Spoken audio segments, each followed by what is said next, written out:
I woke up in a Cancun hotel room with a hangover that felt like someone had used my skull for batting practice.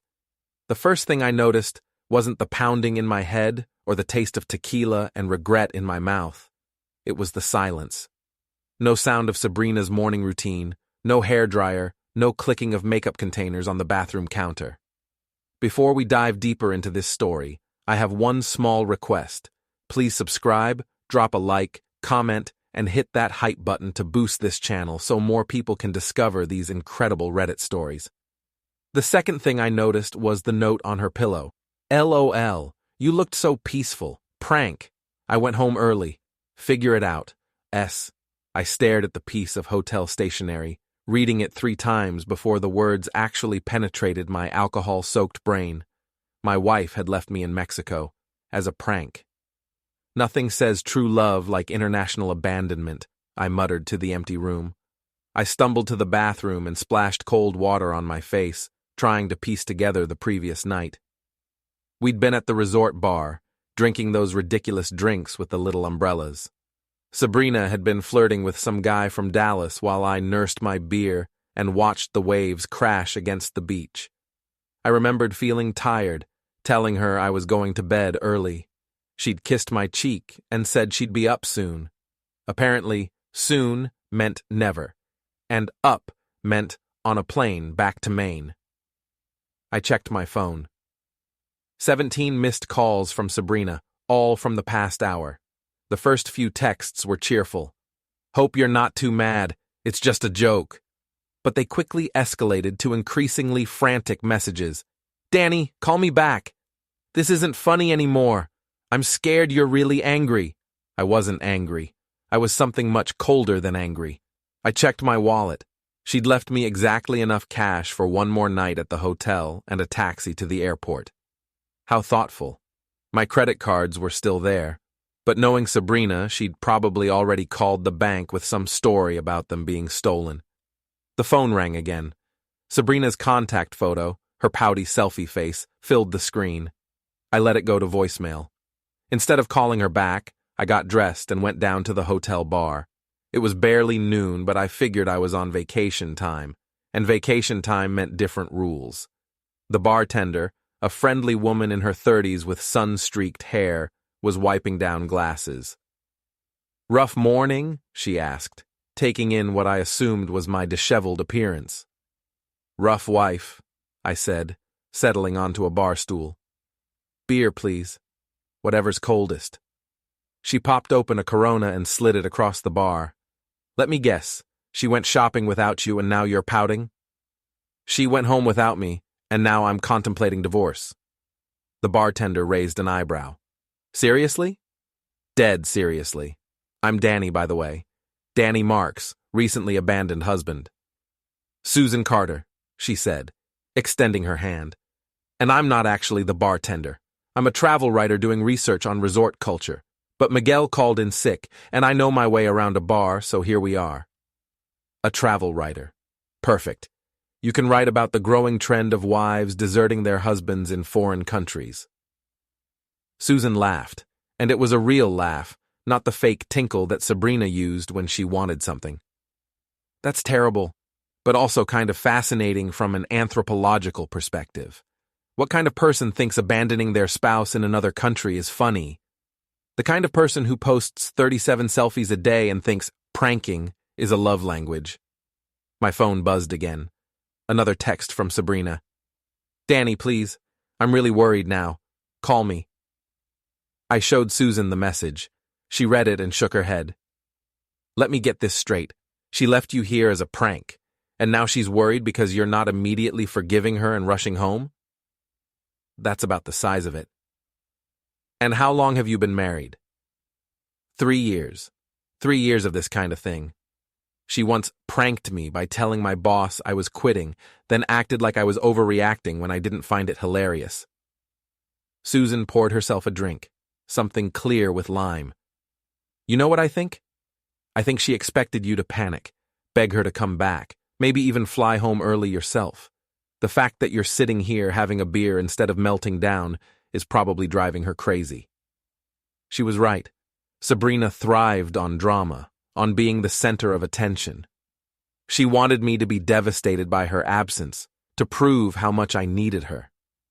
"So, what are you going to do?" Susan asked. I took a long pull of my beer and considered the question. What was I going to do? The old Danny would have called her back immediately, would have apologized for not finding her prank funny, would have spent the next week making it up to her. But the old Danny hadn't been abandoned in Mexico. "I'm going to finish my vacation," I said finally. "Alone. And I'm going to think very carefully about what I want to do when I get home." Susan smiled. "Good for you. You know, I was planning to check out some Mayan ruins tomorrow. Want to come along? Might be nice to have some company, and you look like you could use a distraction." "I'd like that," I said, and meant it. My phone buzzed again. This time it was a call. I looked at the screen, then at Susan. "Answer it," she said. "But don't apologize." I swiped to accept the call. "Hello, Sabrina." "Danny, thank God. I've been so worried. Are you okay? Are you hurt? I've been calling and calling." "I'm fine," I said calmly. "I'm having a beer and making plans for tomorrow." "Tomorrow?" "Danny, you need to come home. This has gone on long enough. The joke's over." "You're right," I said. "The joke is over, but I'm not coming home tomorrow. I paid for a vacation, and I'm going to take one." There was a long silence on the other end of the line. When Sabrina spoke again, her voice had changed from worried to sharp. "Danny, this is ridiculous. You're being childish. I said I was sorry." "Actually, you didn't. You said it was a prank. Those aren't the same thing." "Fine. I'm sorry. There, are you happy? Now come home."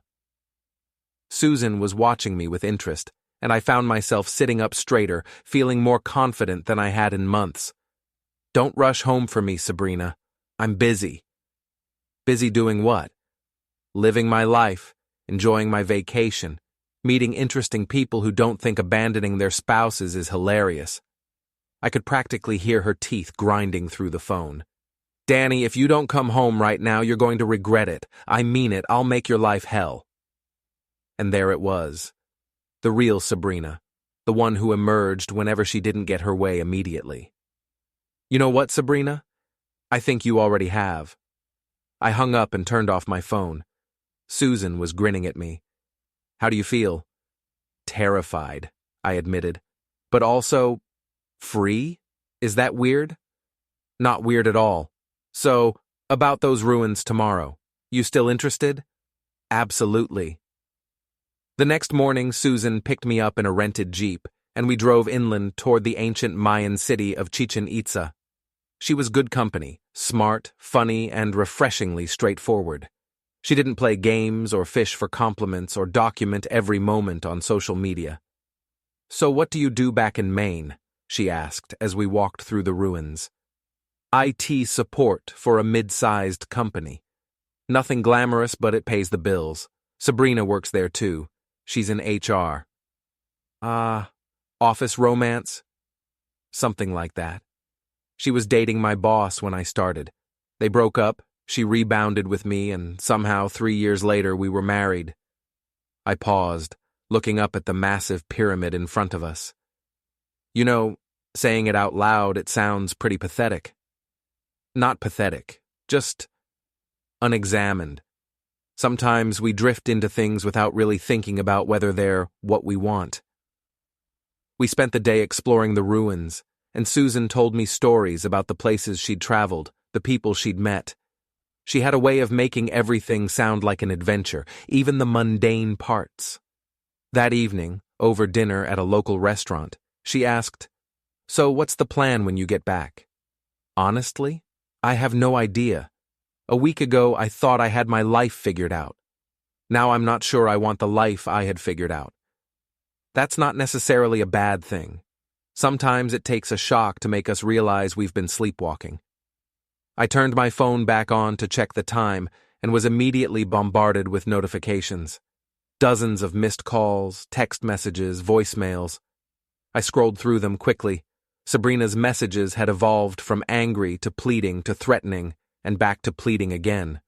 The most recent one, sent just an hour ago, made my blood run cold. You'll regret this. I'll ruin you.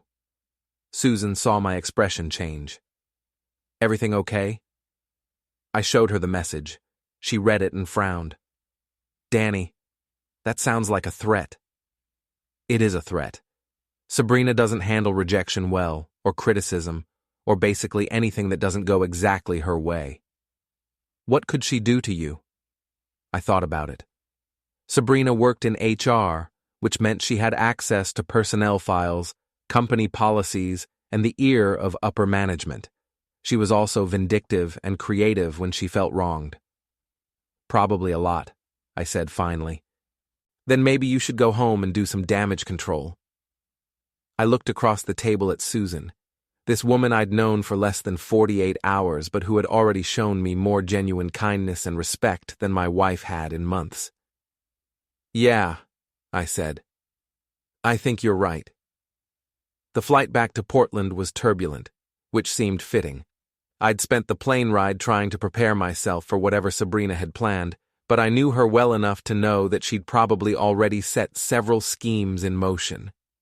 Our house was a small Victorian about 10 minutes from downtown, close enough to the ocean that you could hear the waves on quiet nights. Sabrina had fallen in love with it because it looked good in photos.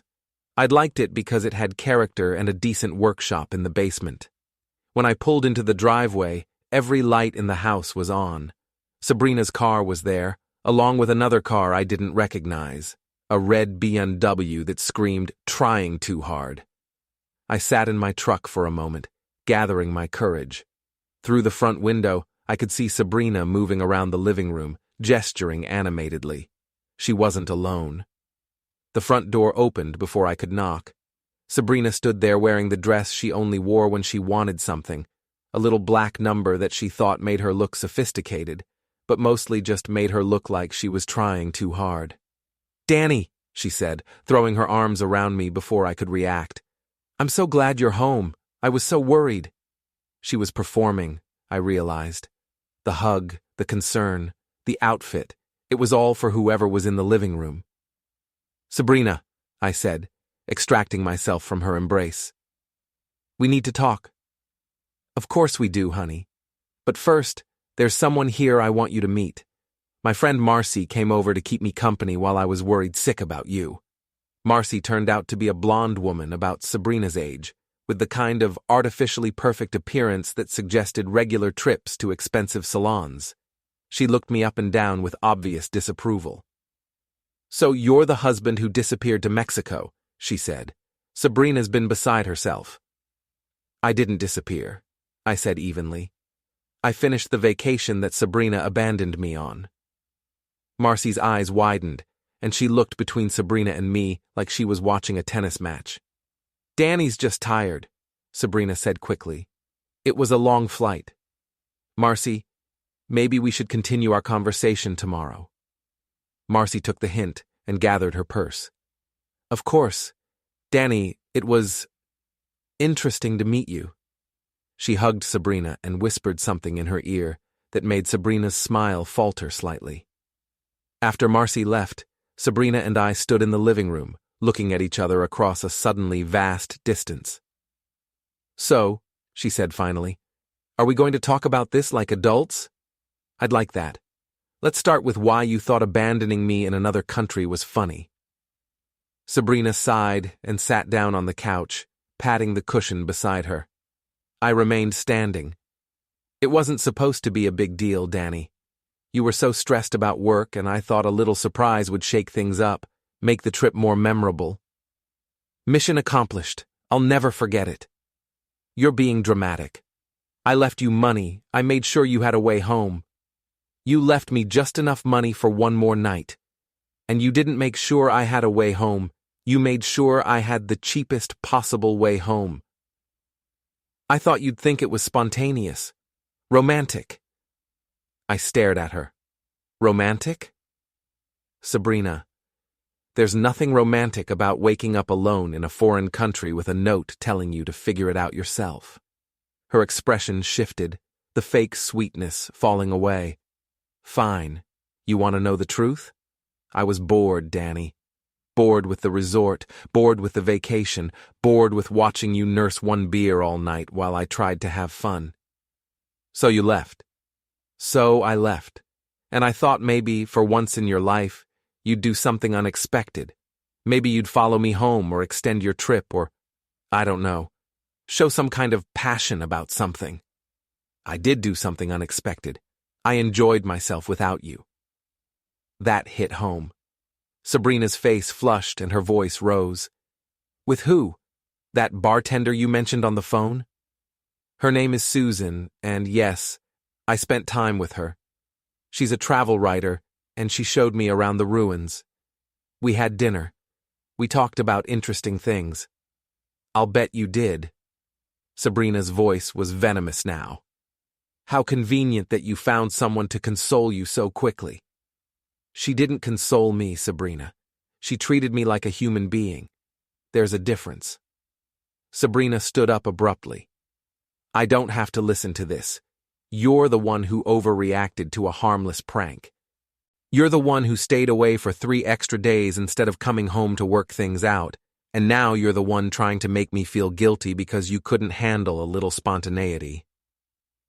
I felt something cold settle in my chest.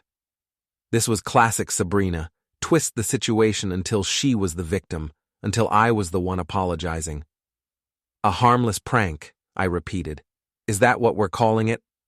That's what it was. Then why did you threaten to ruin me when I didn't come running home immediately? Sabrina's mouth opened and closed like a fish. I was upset. I said things I didn't mean. Did you? Because I'm starting to think that threat was the most honest thing you've said to me in months. I turned toward the stairs, suddenly exhausted. I'm going to bed. We can continue this tomorrow when we've both had time to think. Danny, wait. But I was already halfway up the stairs. I needed space, time to process everything that had happened in the past few days. I needed to figure out what I wanted to do next. Our bedroom felt different somehow, like I was seeing it with new eyes. Sabrina's makeup covered the dresser, her clothes were scattered across the chair, her phone charger snaked across the nightstand. When had she taken over so much space? When had I allowed myself to become a guest in my own room? I grabbed some clothes and headed for the guest room. I needed a night to myself, away from Sabrina's drama and manipulation. As I was settling into the guest bed, I heard Sabrina on the phone downstairs, her voice carrying up through the old house's thin walls. Marcy? Yeah, he's back. No, it's not going well. I know, right? 3 years of marriage and this is how he treats me. I don't know what I'm going to do. I closed my eyes and tried to block out her voice, but one phrase drifted up clearly. If he thinks he can embarrass me like this and get away with it, he's got another think coming.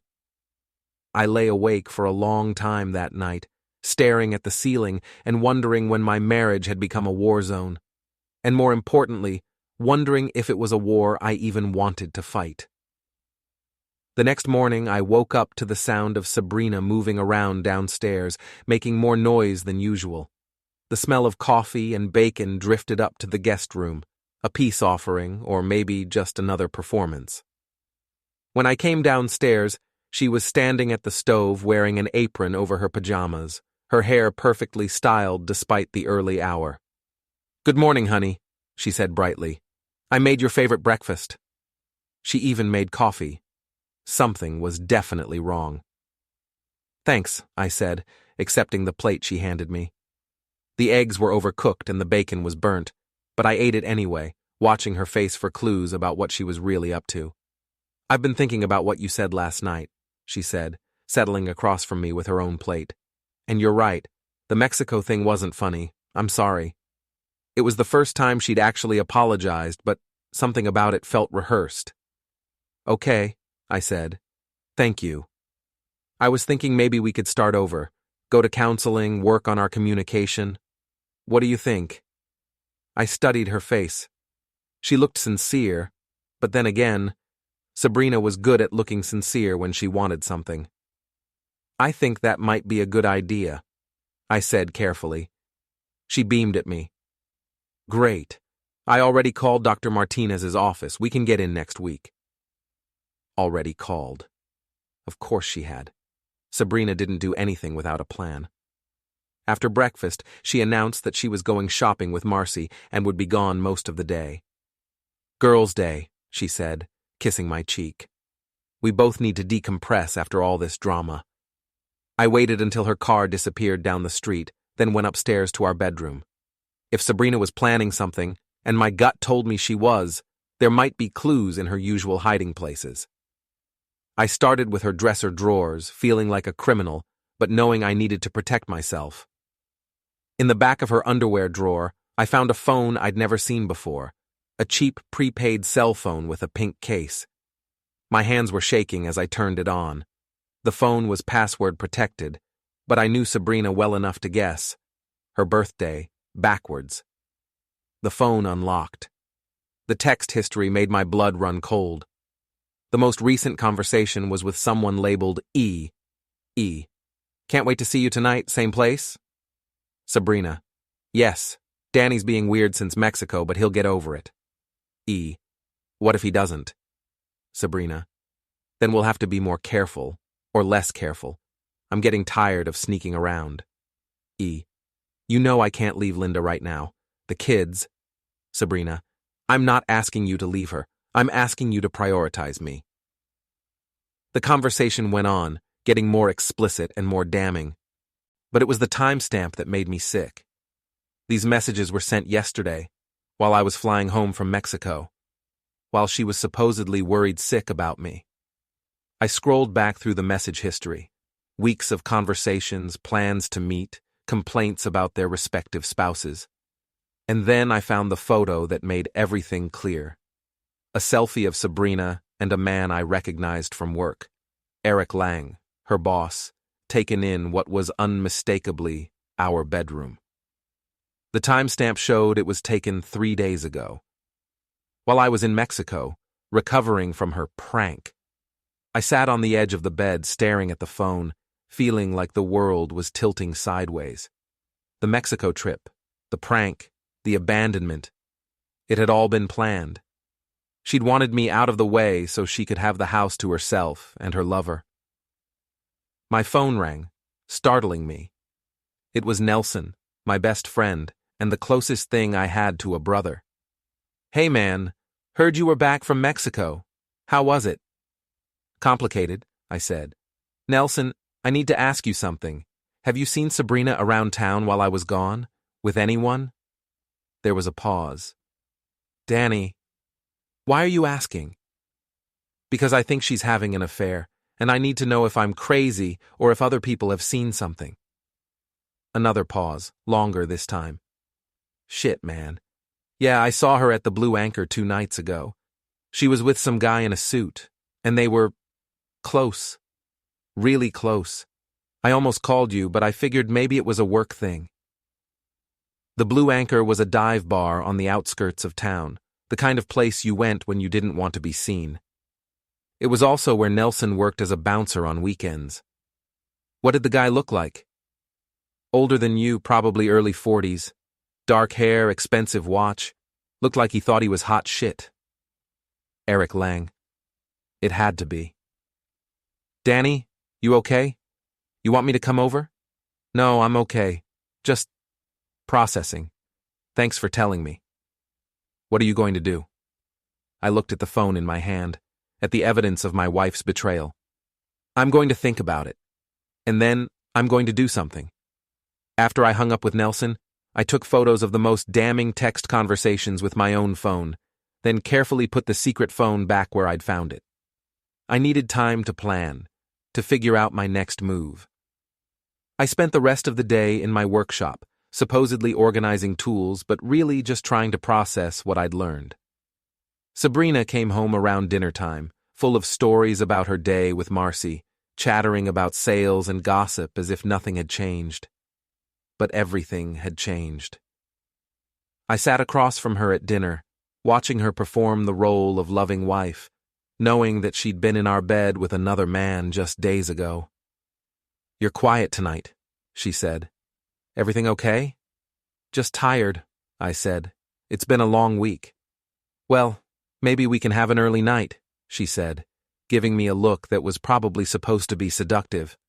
The thought of her touching me, of pretending intimacy after what I'd discovered, made my stomach turn. Actually, I think I'm coming down with something. Probably picked up a bug in Mexico. I should sleep in the guest room so you don't catch it. Her face fell slightly, but she recovered quickly. Oh, of course, I'll make you some tea. As she bustled around the kitchen, I watched her and wondered how long this had been going on. How many lies had she told me? How many times had she looked me in the eye and lied about where she'd been, who she'd been with? Later that night, lying in the guest bed, I heard her phone buzzing repeatedly. Then I heard her voice, low and urgent, talking to someone. I couldn't make out the words, but the tone was clear. She was reassuring someone, making plans. I closed my eyes and tried to sleep, but my mind was racing. I had evidence of the affair, but what was I going to do with it? Confront her? Confront him? File for divorce? Or was I going to do something else entirely? As I finally drifted off to sleep, one thought kept circling through my mind. Sabrina had threatened to ruin me if I didn't fall in line, but she'd made one crucial mistake. She'd given me the tools to ruin her first. I woke up the next morning with a clarity I hadn't felt in months. Sabrina was already gone. She'd left a note saying she had an early meeting and would see me at work later. The note was signed with a heart, which, under the circumstances, felt like a particularly cruel joke. At the office, I made a point of observing Eric Lang with new eyes. He was the kind of man who wore expensive suits to make up for his thinning hair, who spoke loudly in meetings to compensate for having nothing interesting to say. He was also married with 2 young kids, a fact he mentioned constantly when it served his image. I worked in the IT department on the 3rd floor. Eric's office was on the 5th floor, in the executive suite. Sabrina's HR office was on the 4th floor, perfectly positioned between us. Around 10 o'clock, I got a call from Frank, one of my co-workers, and the closest thing I had to a friend at the office. Danny, can you come look at something? I've got a weird situation with one of the company phones. Frank was about my age, thin and nervous, with the kind of technical skills that made him valuable and the kind of social skills that made him invisible. He'd had a crush on me for years, though he'd never said anything directly. What's the problem? I asked, walking over to his desk. Well, it's not exactly a problem. More like something interesting I thought you should know about. He lowered his voice. You know how I've been working on updating the phone system? I nodded.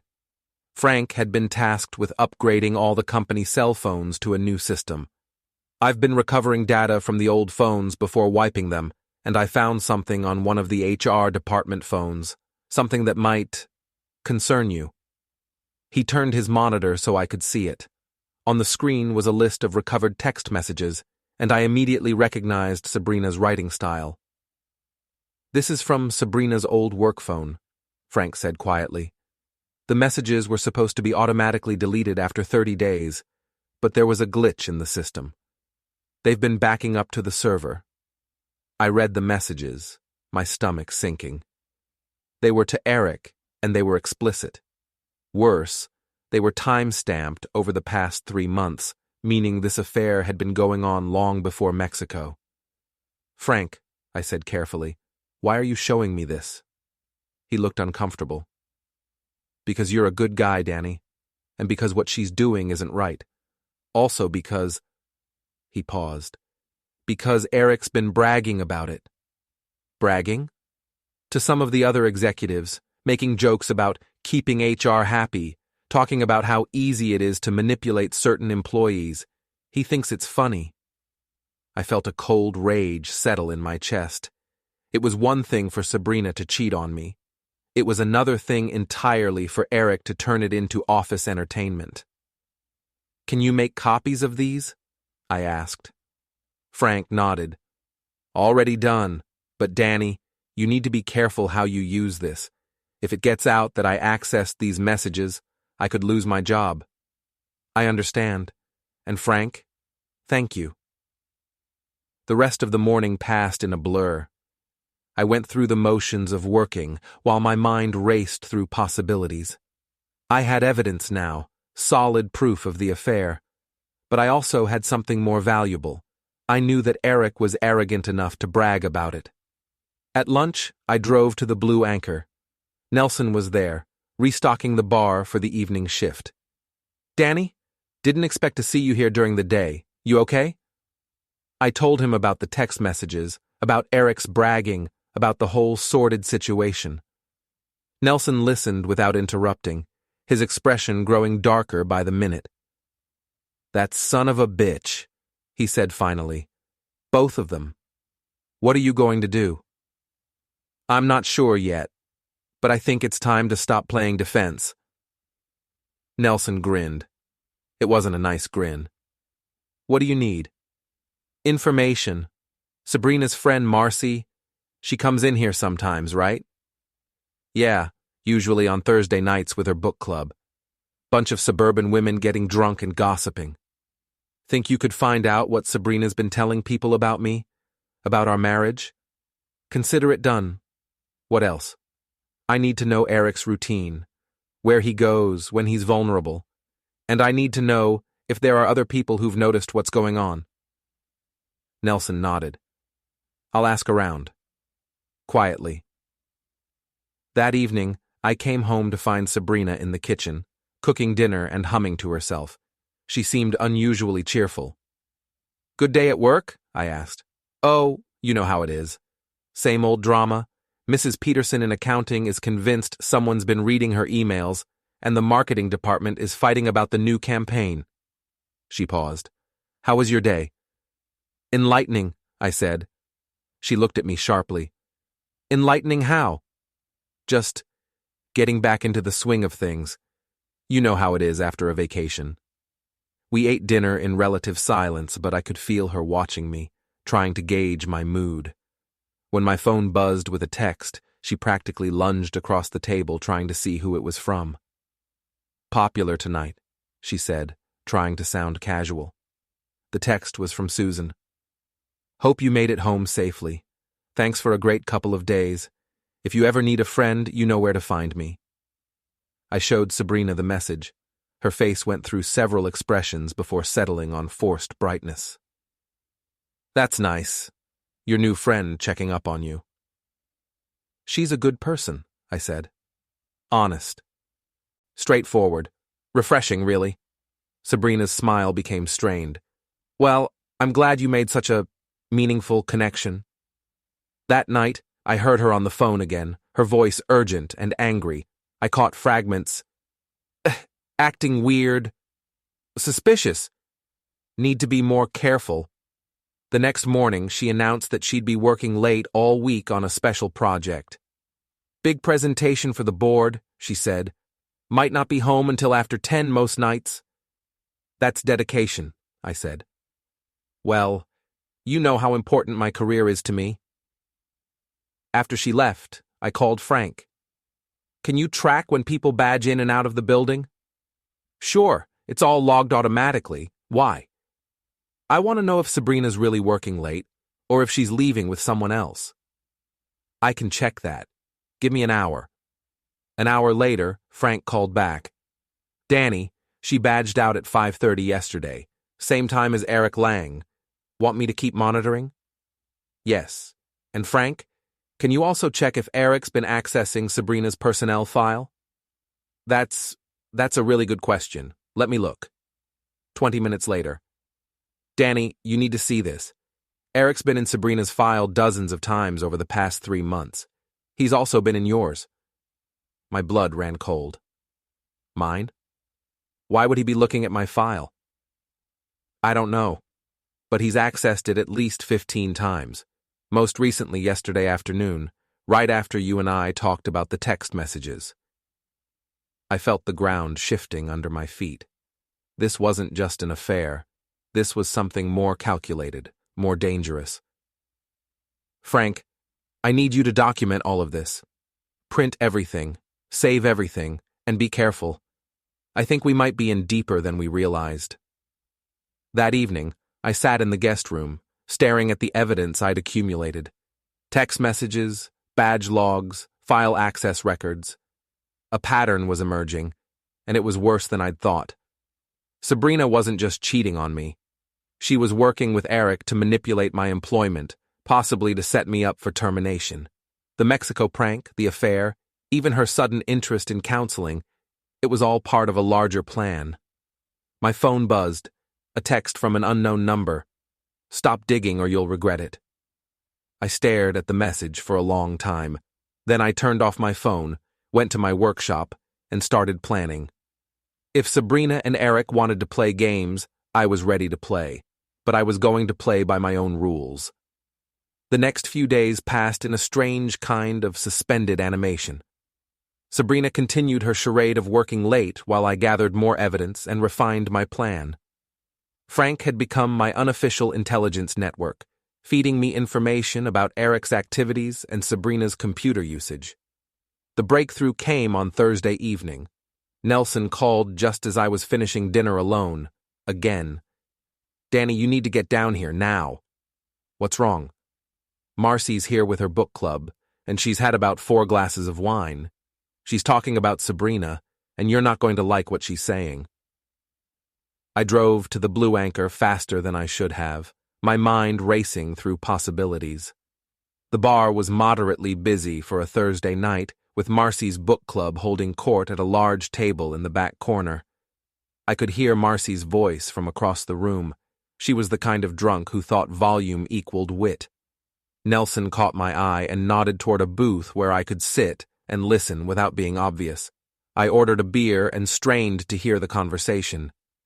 I told her she was playing with fire," Marcy was saying, "but Sabrina never listens. She thinks she's so smart." "What do you mean, playing with fire?" asked another woman. "The whole thing with Danny and Eric. I told her you can't just manipulate people like that and expect no consequences." My blood went cold. "She's manipulating Danny?" This from a third woman, someone I didn't recognize. "Oh, honey, she's been manipulating Danny for years. But this thing with Eric is next level. The plan was brilliant, I'll give her that, but it's also completely insane." "What plan?" The women were leaning in now, sensing gossip gold. Marcy looked around dramatically, then lowered her voice just enough to seem conspiratorial while still being audible across half the bar. "Okay, so you know how Eric's been trying to get rid of some of the older IT staff to bring in cheaper, younger workers? Well, Danny's been on that list for months, but he's too good at his job to fire without cause." I gripped my beer bottle so hard I was surprised it didn't shatter. So Sabrina suggests this whole elaborate scheme. She starts sleeping with Eric, which, let's be honest, she was probably going to do anyway because she's bored with Danny, and then she helps Eric build a case against Danny. "What kind of case?" "Oh, you know, the usual. Poor performance, attitude problems, maybe some missing equipment, or questionable computer usage. Eric's been accessing Danny's personnel file for months, adding little notes here and there. Nothing dramatic, just enough to build a pattern." The women gasped appreciatively. I felt sick. "But here's the really clever part," Marcy continued. "The Mexico thing was supposed to be the final piece. Sabrina was going to claim that Danny had a breakdown, became erratic and unreliable, maybe even violent. She was going to file a police report saying he threatened her when he got back." Jesus, Marcy, that's really dark. "I know, right? But then Danny didn't react the way they expected. Instead of having a meltdown, he just disappeared for a few extra days and came back all calm and collected. It threw off their whole timeline." "So what are they doing now?" "Regrouping. Eric's getting nervous because his wife's been asking questions about his late nights. And Sabrina's frustrated because Danny's not playing his part. She expected him to be angry, to make scenes, to give them ammunition. Instead, he's being all reasonable and suggesting counseling." One of the women laughed. "Poor Sabrina. Her husband's not cooperating with his own destruction." "Right? She's been trying to provoke him all week, working late, being secretive, dropping hints about how unhappy she is. She wants him to confront her, to lose his temper, to do something she can use against him. I'd heard enough. I stood up, walked over to their table, and cleared my throat. The conversation died instantly. "Ladies," I said pleasantly. "Marcy, I couldn't help but overhear your story. Fascinating stuff." Marcy went white. The other women looked between us like they were watching a car accident. "Danny," Marcy stammered. We were just discussing my wife's plan to destroy my life and career. Yes, I gathered that. I pulled out my phone and stopped the recording app I'd started when I first sat down. Thanks for filling in the details I hadn't figured out yet. The women at the table looked horrified. One of them grabbed her purse and mumbled something about needing to get home. Another suddenly remembered an early morning meeting. Within 2 minutes, Marcy was sitting alone at the table, staring at me with undisguised panic. "Danny, please. I was drunk. I was exaggerating. You know how I get when I've been drinking." "Actually, Marcy, I think you were being more honest than you've been in years. The question now is what I'm going to do with this information." She leaned forward desperately. "What do you want?" "I'll talk to Sabrina. I'll tell her to stop." "What I want," I said, sitting down across from her, "is for you to keep talking. I want to know everything. Every detail of their plan, every conversation you've had with Sabrina about this, every piece of evidence they think they have against me." "I can't. Marcy." My voice was quiet, but firm. "You have 2 choices. You can tell me everything right now, or you can explain to your husband why you're going to be named as a co-conspirator in a harassment lawsuit against Eric Lang and the company." It was a bluff. I didn't have grounds for a lawsuit yet. But Marcy didn't know that. She crumbled. Over the next hour, she told me everything.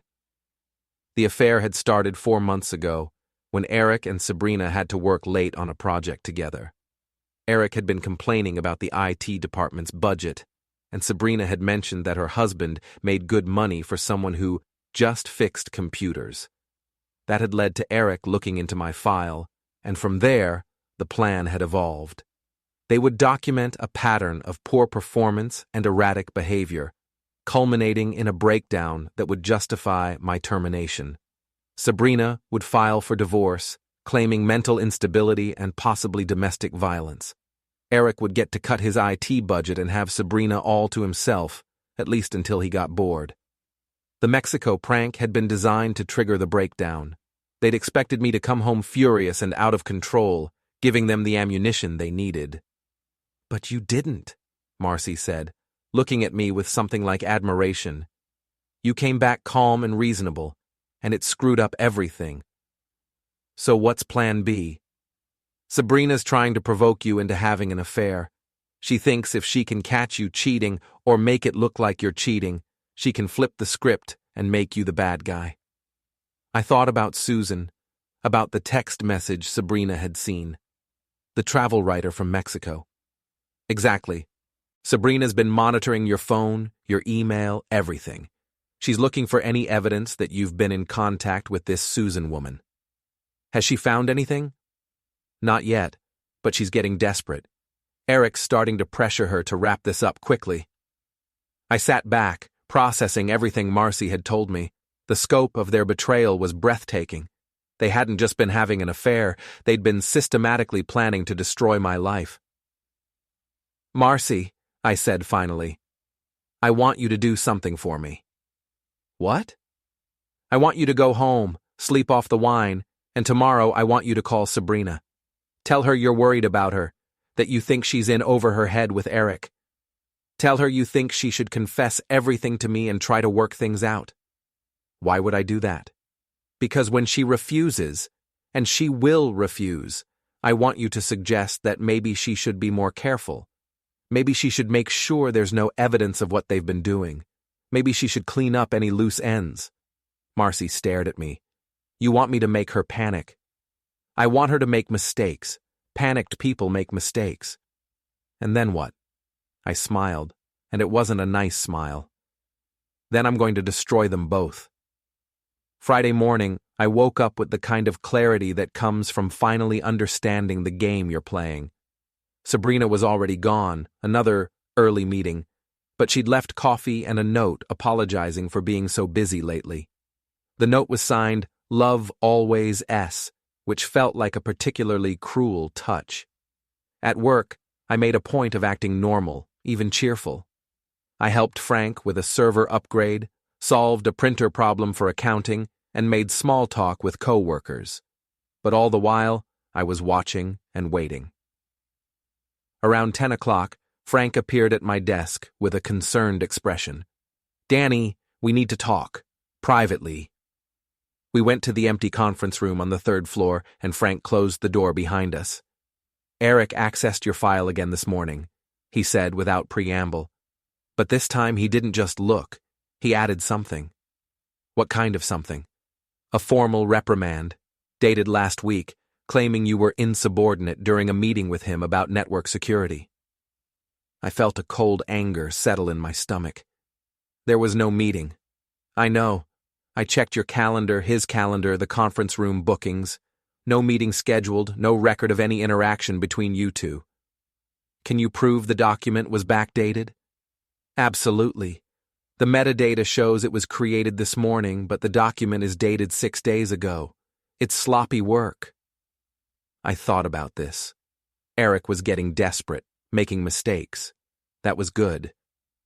Frank, I need you to document everything. Screenshots, metadata, the works, and I need you to do something else. What? I need you to set up a honeypot. Frank's eyes lit up. A honeypot was a cybersecurity term for a trap designed to catch someone doing something they shouldn't be doing. What kind of honeypot? I want to create a fake email account that looks like it belongs to Susan, the travel writer from Mexico. Then, I want you to help me send myself some emails that could be interpreted as romantic, but are actually completely innocent. And then? Then we wait for someone to access those emails illegally and use them against me. Frank grinned. That's actually brilliant. If Sabrina or Eric hacks your email to find evidence of an affair, they'll be committing a federal crime. Exactly. And when they try to use fake evidence against me, we'll have them dead to rights. We spent the next hour setting up the trap. Frank created an email account under the name Susan Carter, and we crafted a series of messages that would look suspicious to someone looking for evidence of an affair, but were actually just friendly correspondence about travel and writing. The key message read, "Danny, I can't stop thinking about our time together in Mexico. Those ruins were amazing, and I loved hearing your stories about Maine. I hope we can stay in touch. Maybe someday I'll make it up to your part of the country, and you can show me around. XOXO, Susan."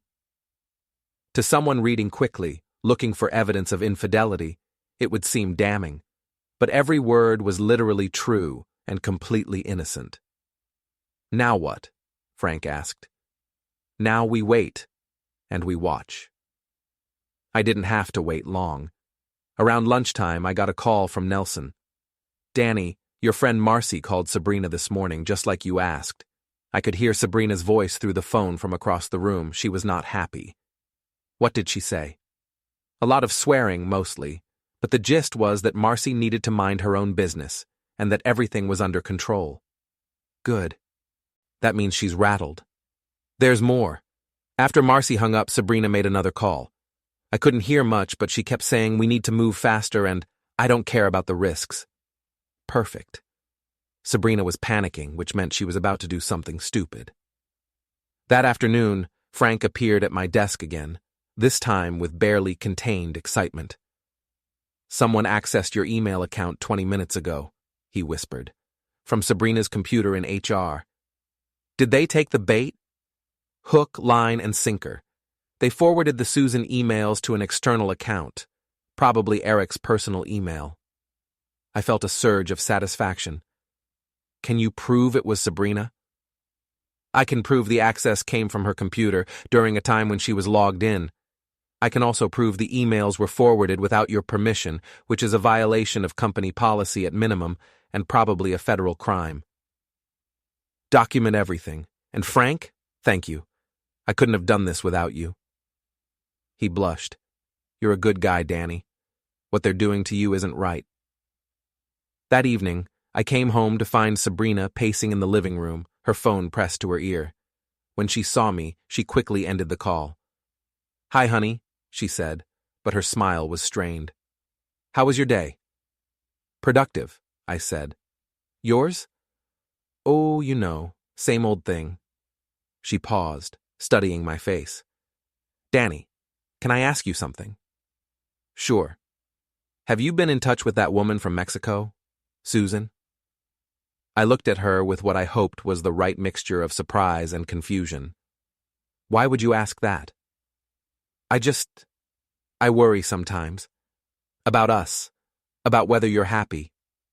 Are you asking if I'm having an affair, Sabrina? She laughed, but it sounded forced. No, of course not. I just want to make sure we're okay, that we're being honest with each other. The irony was so thick I could have cut it with a knife. I think honesty is very important in a marriage, I said. Don't you? Something flickered in her eyes. Fear, maybe, or guilt. Of course I do.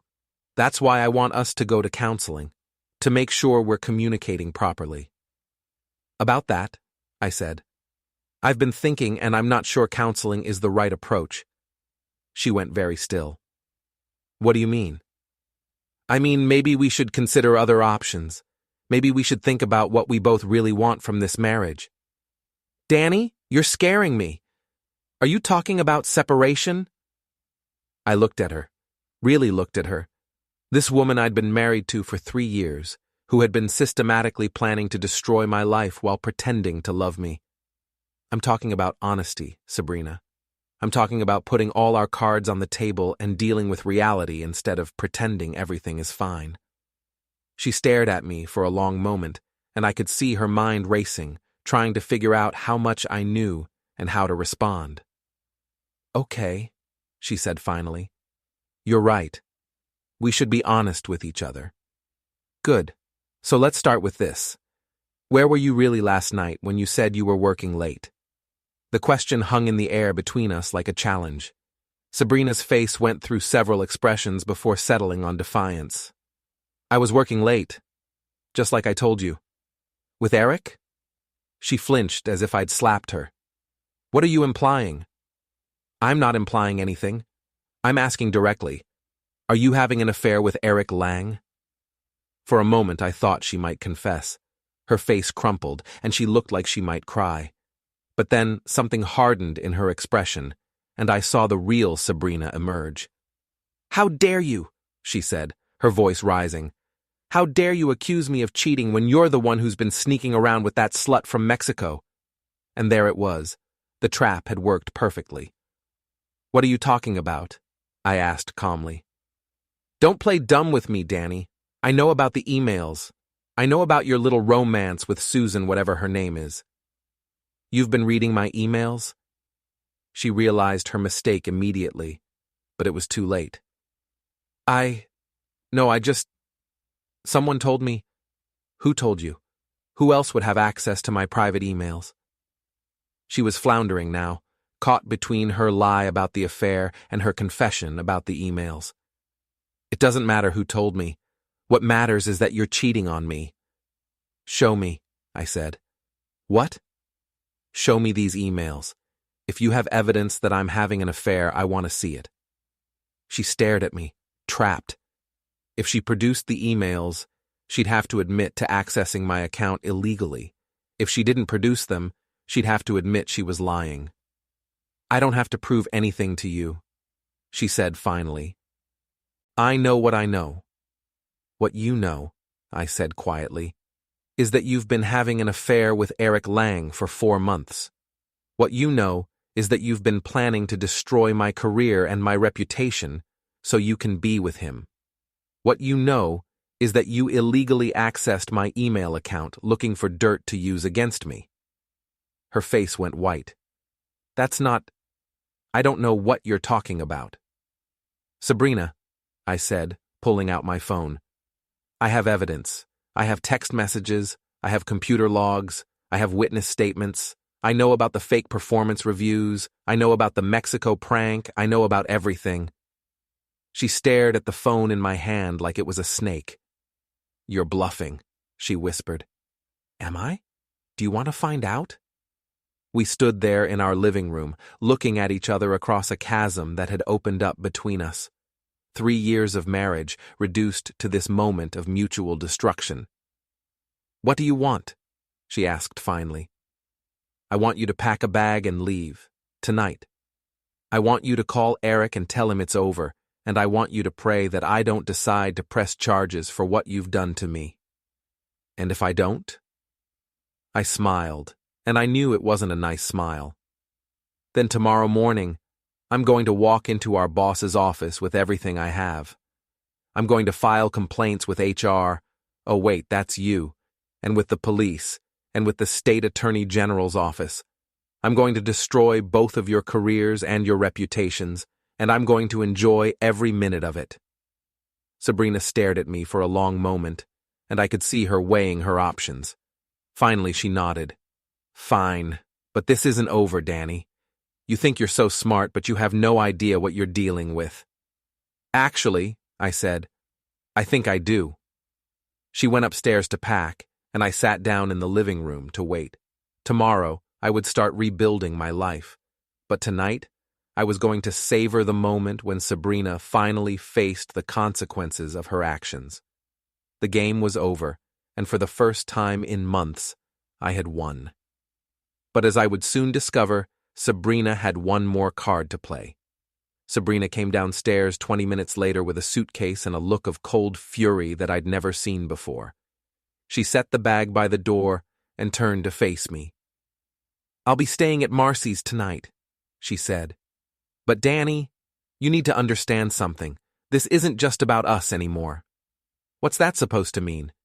It means Eric isn't going to just roll over and let you destroy him. He has a family, a reputation, a career. He's not going to let some IT drone ruin his life. Some IT drone? Is that what you call your husband? She shrugged.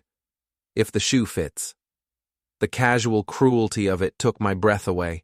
This woman had shared my bed, my home, my life for 3 years, and this was how she really saw me. Get out, I said quietly.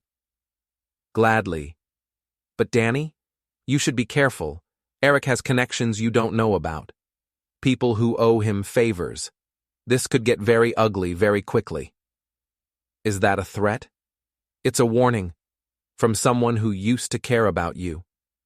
After she left, I sat in the sudden silence of my empty house, trying to process what had just happened. Part of me felt victorious. I'd exposed their plan, gathered evidence, and forced Sabrina to leave.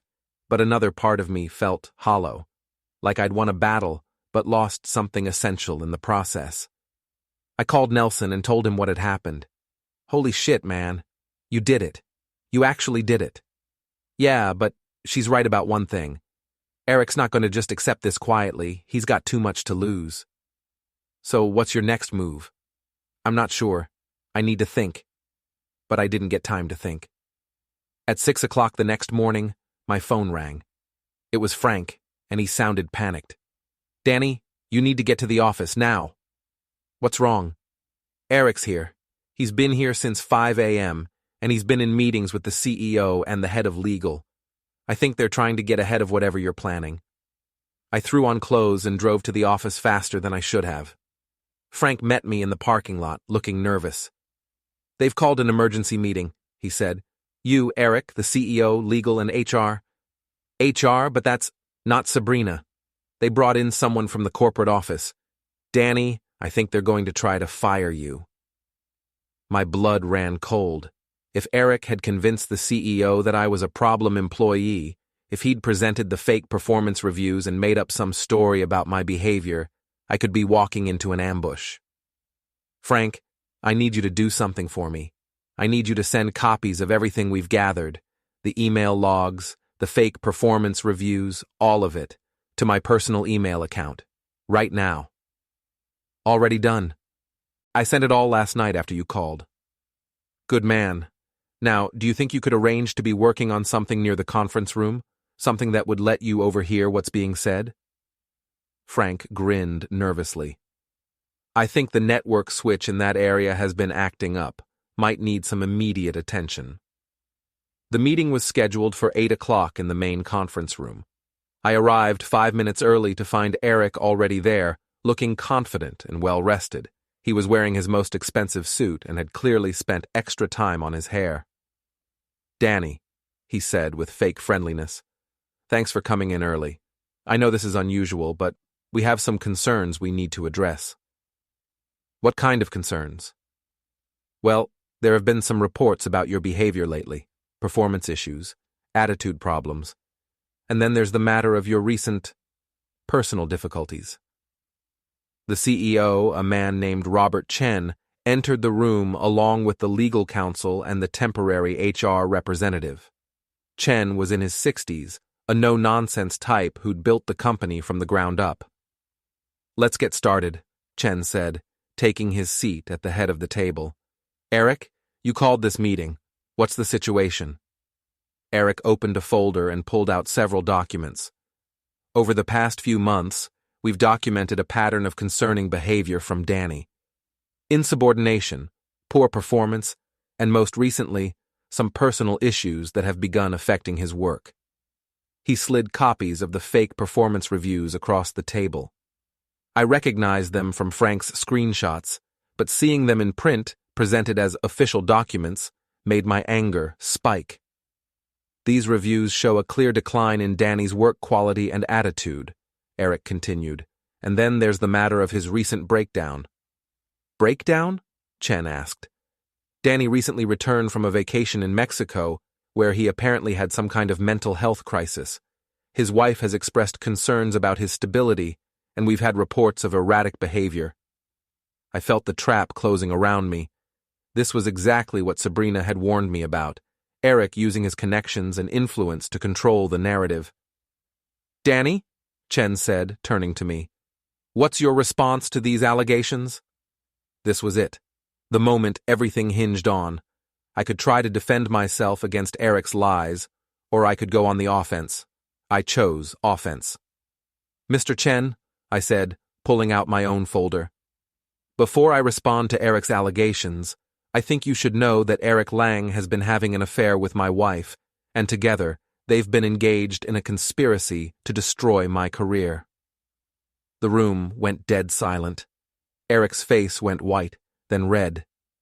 That's completely false, he stammered. Danny, I understand you're going through a difficult time, but making wild accusations?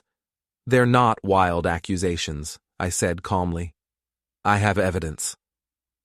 I pulled out the printed text messages, the computer logs showing Eric's illegal access to my personnel file, the email forwarding records, and the audio recording of Marcy's confession at the bar. These text messages show a sexual relationship between Eric and my wife going back 4 months, I said, sliding the papers across the table.